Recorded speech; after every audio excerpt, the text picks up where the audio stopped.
Hare Krishna. Welcome to all devotees. Now we start today's Bhagavatam class. Om Namo Bhagavate Vasudevaya. Om Namo Bhagavate Vasudevaya. Om Namo Bhagavate Vasudevaya.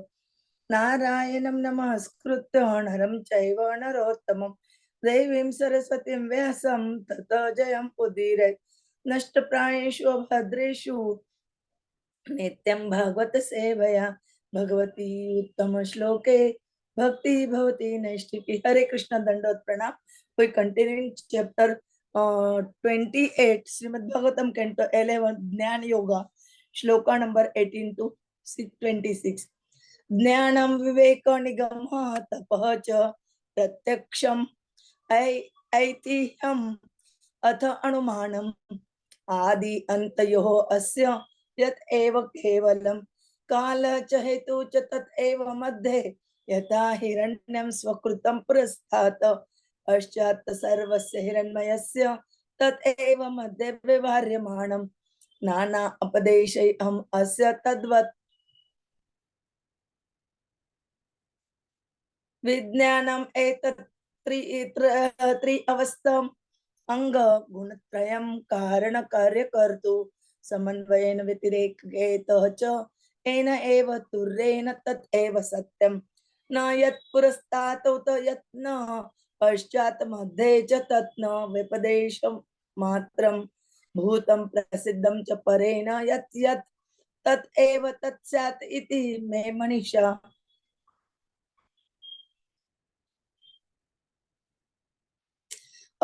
अविद्यमान अपि अवभासते यः वैकारिक राजसर्ग एष ब्रह्म स्वयं ज्योति अत विभाति ब्रह्म इंद्रिय अर्थ आत्म विकार चित्रम एवं स्फुटम ब्रह्म विवेक हेतुभिः पर अपवादेन विशारदेन चित्वा आत्म संदेह उपारमेत स्व आनंद तुष्ट अखिल कामुकेभ्यः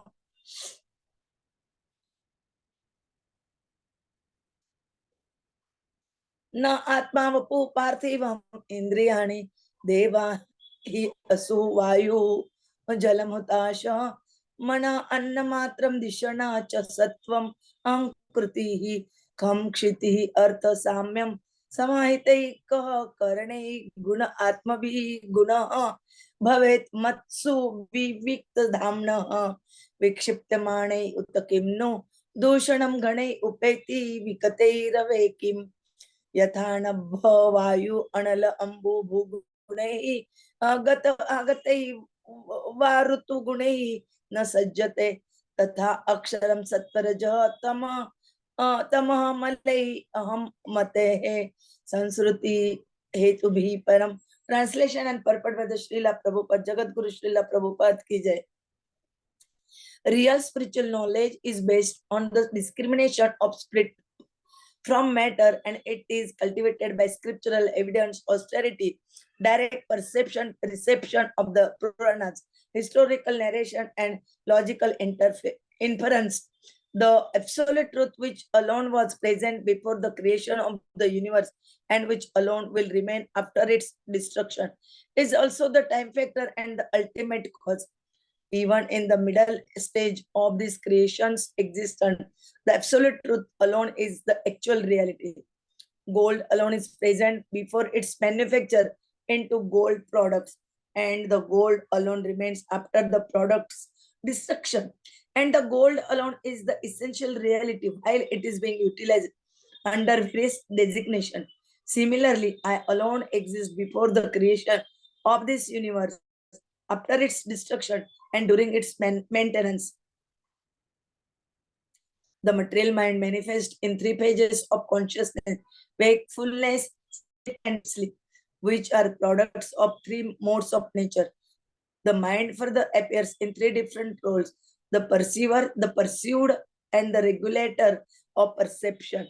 Thus, the mind is manifested variously throughout this threefold designation, but it is the fourth factor existing separately from all these that alone constitute the absolute truth, that which did not exist in the past and will not exist in the future, also has no existence of its own for the period of its duration, but is only a superficial designation.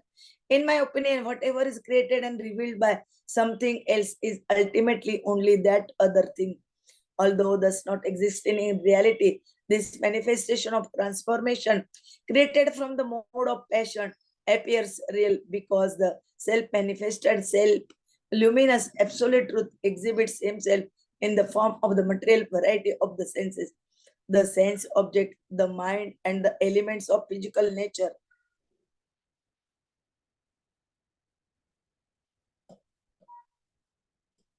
Thus, clearly understanding by discriminating logic the unique position of the absolute truth, one should expertly refute one's misidentification with matter and cut to pieces all doubts about the identity of the self.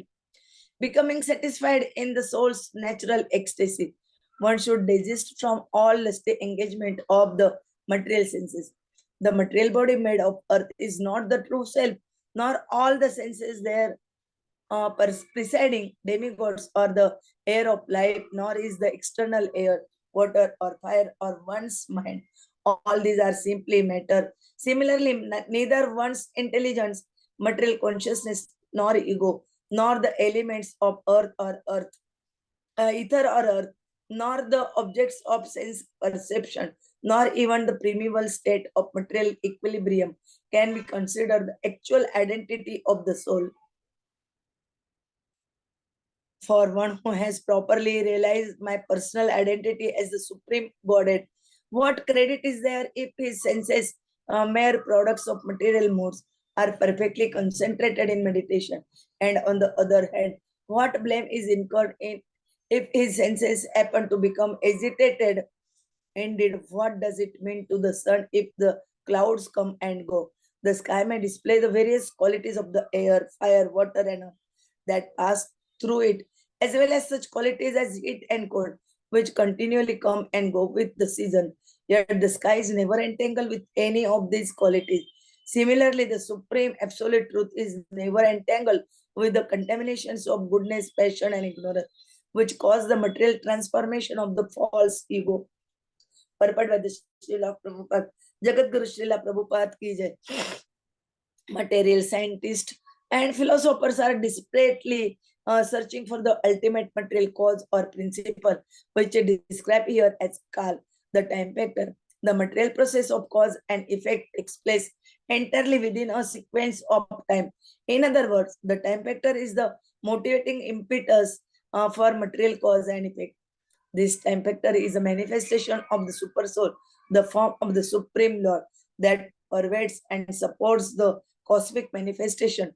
The method for acquiring knowledge is scientifically described here, and those who are serious, reasonable scholars will take advantage of the transcendental epistemology revealed here by the Lord.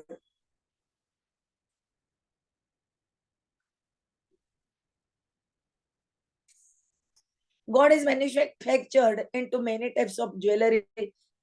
Gold is manufactured into many types of jewelry as well as into coins and other luxurious products.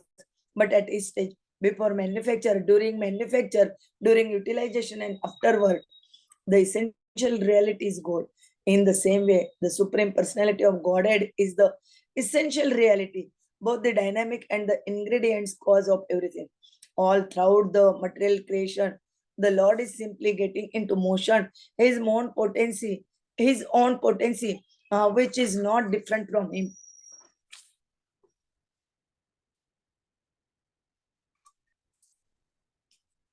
As stated in Kathopanishad 2.2.15, tam eva bhantam anubhati sarvam tasya bhasa sarvam idam vibhati. Everything it radiates its illumination in pursuance of his original illumination. His light illuminates everything in this universe, as thus described the entire range of perception, cognition, and sensitivity is an insignificant expansions of the perception, cognition, and sensitivity of the personality of Godhead.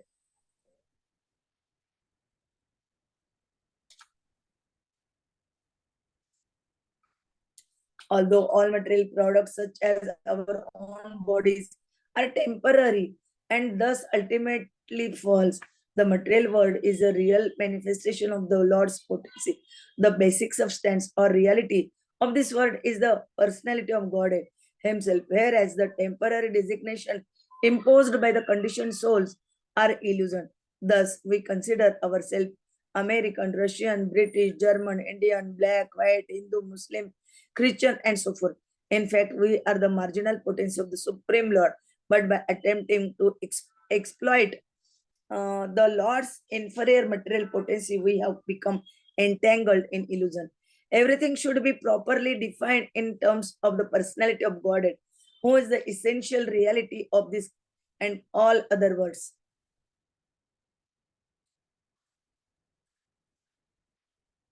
The total material nature, Pradhan, is originally undifferentiated and inert, but later it undergoes transformation when the Supreme Lord, through his time agent, glances upon it and activates the mode of passion. Material transformation thus takes place and is exhibited as the Lord's inferior energy. In contrast, the Supreme Lord's personal abode possesses eternal variety, which is the self-luminous internal opulence of absolute truth and is not subject to material creation, transformation, or annihilation. The material world is in this way simultaneously one with and different from the absolute truth.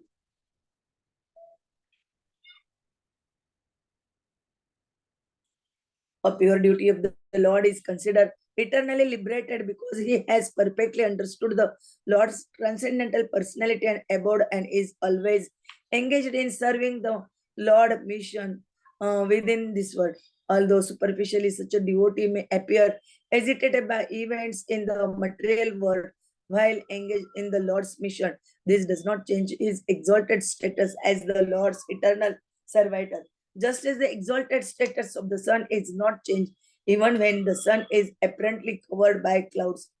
The word aham matehe here indicates the conditioned living entity who becomes manifest with the false ego of a particular material body.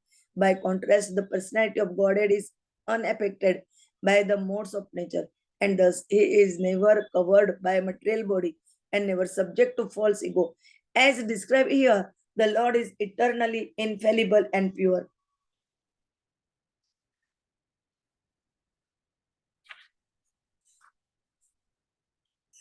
So thus end the purpose. Om Jnanatimirandasya Jnananjana चक्षुरुन्मिलितं येन तस्मै श्री गुरवे नमः श्री चैतन्य मनोभीष्टं स्थापितं येन भूतले स्वयं रूपः कदा मह्यं ददाति स्वपदान्तिकं वन्देऽहं श्रीगुरोः श्रीयुतपदकमलं श्रीगुरून् वैष्णवान् च श्रीरूपं साग्रजातं सगण रघुनाथान्वितं तं सजीवं साद्वैतं सावधूतं परिजन सहितं कृष्ण चैतन्य देवं श्री राधा कृष्ण पादान् सगण ललिता श्री विशाखान्वितांच नमो ओम विष्णुपादाय कृष्ण प्रेष्ठाय भूतले श्रीमते भक्ति वेदांत स्वामिनिति नामिने नमस्ते सरस्वते देवे गौरवाणी प्रचारिणे निर्विशेष शून्यवादी पाश्चात देशतारिणे वाञ्छा कल्पतरुभे च कृपा सिन्धुभ्य एव च पतितानां पावनेभ्यो वैष्णवेभ्यो नमो नमः। जय श्री कृष्ण चैतन्य प्रभु नित्यानंद श्री अद्वैत गदाधर श्रीवासादि गौर भक्तवृंद हरे Krishna Krishna Krishna Hare Hare Hare Ram Ram Ram Hare Hare Hare Krishna Krishna Krishna Hare Hare Hare Ram Ram Ram Hare Hare Hare Krishna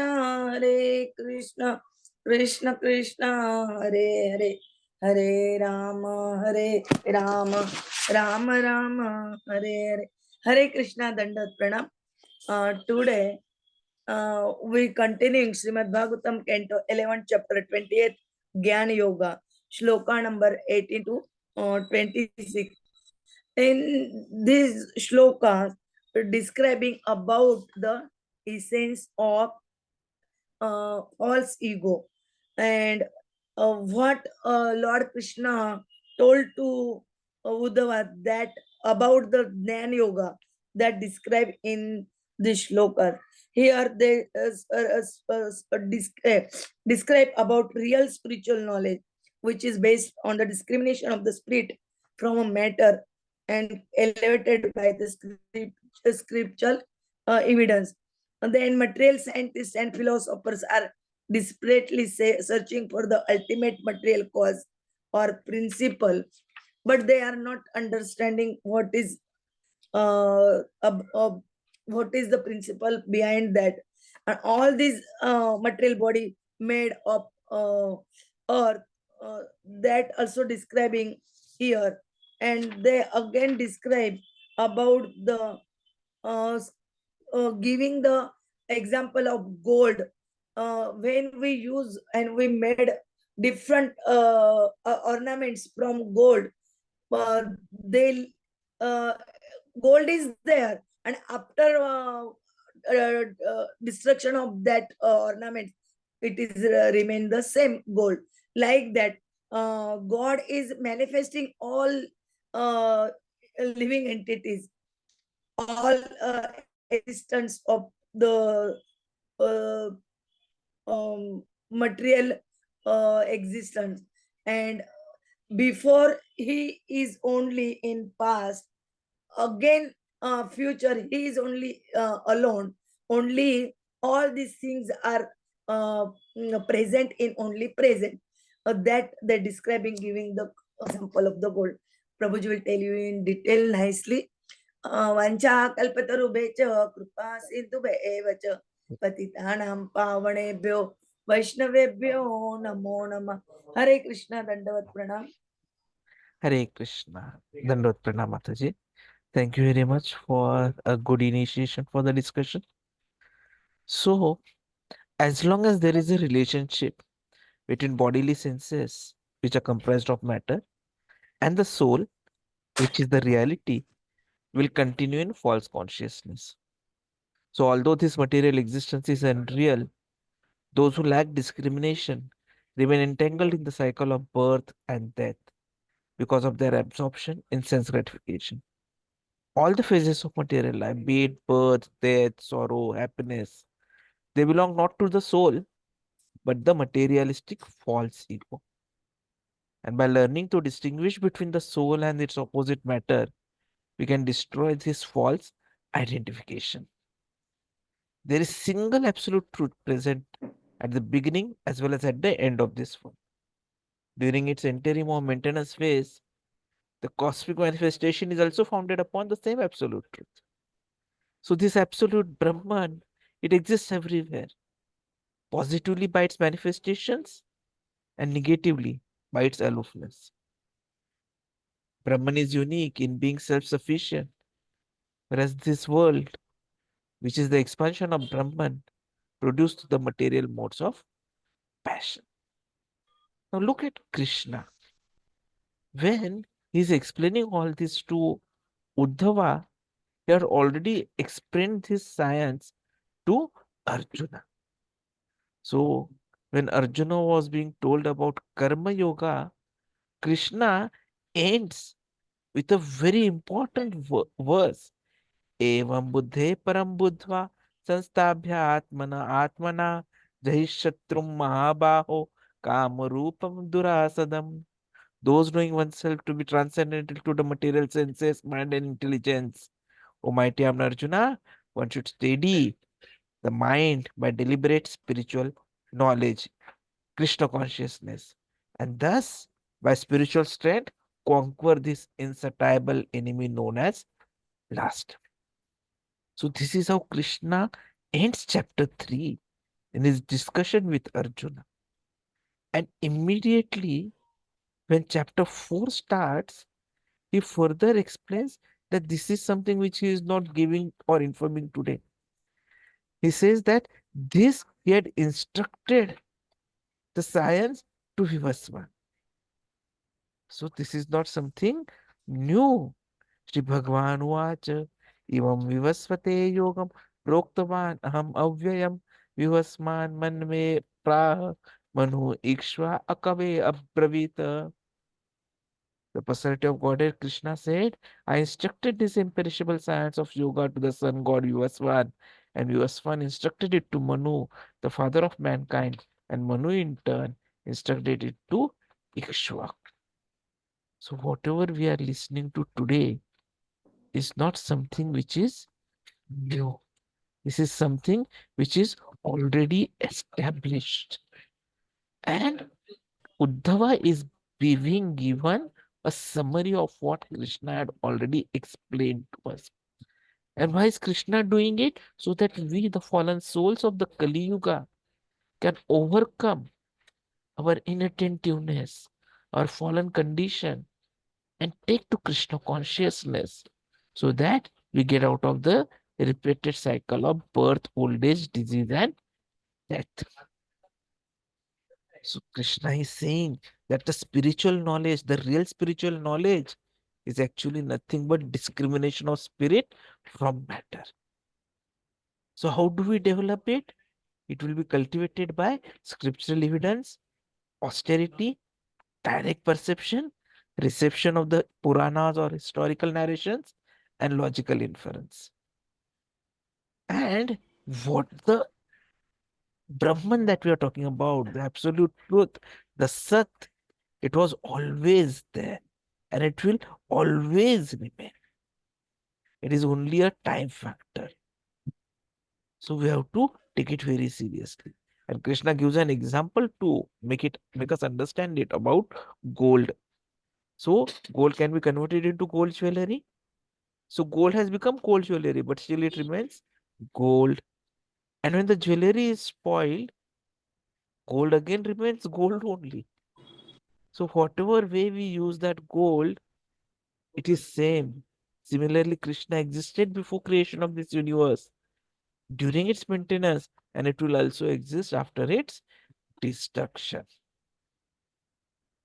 So after explaining this, Krishna is now trying to tell us how the mind plays with us. So the mind manifests in three phases of consciousness, which you have also seen previously in the other canto: wakefulness, sleep, and deep sleep. So this is what even the science accepts now, but this is something which is explained in the Bhagavatam so many years ago. So the mind, though, is going through these stages, it also appears in three different roles. It is the perceiver, it is also something which is perceived, and it is also something which is regulating the perception. So throughout these threefold designations, the mind manifests differently. And the fourth factor, which exists separately from this, that is the soul, which alone constitutes the absolute truth. Something which did not exist in the past, will not exist in future, has no existence of its own, but only superficial designation is this body. So whatever is created and revealed by something else is ultimately only that other thing. So Krishna is giving us very valuable lessons here, so that we take it up very seriously and we try to bring ourselves completely away from material senses, sense objects, mind, and elements of physical nature. So this understanding of this discriminating logic by understanding unique position of absolute truth is very important. Then we can refute our misidentification with matter, and whatever doubts we may have about the identity of the self can be removed. And thus becoming satisfied in natural ecstasy will desist from all lusty engagements. See, this body is made of earth, and this is not true. This is not permanent. Neither are the senses, neither the demigods which control the senses. neither the air of life, not this external water, air, fire. We are hearing nowadays that there is no water in Bangalore. So nothing is true, nothing is permanent. Even our intelligence, our ego, our material consciousness, the objects of sense perception, nothing is permanent. What remains is the actual identity of the soul. So we have to properly realize our identity, properly realize the identity of Krishna as the supreme Godhead. Because the senses, they are just products of material and they are useless. So we have to ensure that we cannot blame the senses for our downfall. Just because clouds come and go, it does not mean that the sun is not there. The sun is always there. It's the clouds which are just covering it. Similarly, it's these material senses which are covering our real identity. Krishna explains with the example of sky as well, wherein he says that sky may display various qualities of the other elements that pass through it, as well as for us, we may feel heat and cold, which come and go as per the seasons. But the sky is not entangled with this. The Akash remains as it is. Similarly, Krishna is never entangled with contaminations of the trigunas, which are the cause of the material transformations of the false ego. And that is why he is Krishna. That is why he is the supreme personality of Godhead. And we are absolutely nothing, completely dependent upon Krishna. Aham Matehe, which actually means us, the Jeev Atma. So let us understand this knowledge which Krishna is giving us about understanding what we are. So this Gyan Yoga is very important. Prabhupada ji explains this in a lot many lectures which he has taken. So Gyan Yoga means to keep in touch with Supreme by speculation of higher knowledge, that discriminating what is spirit, what is matter. So let us take this seriously. Realize ourselves by these philosophical discussions, realization of the absolute truth through philosophical process. That is Jnana Yoga. So Jnana Yoga means we have to receive Jnana, knowledge from others. So who are the others? It is the Guru which Krishna has sent for us. Hare Krishna. Kindly repeat after me.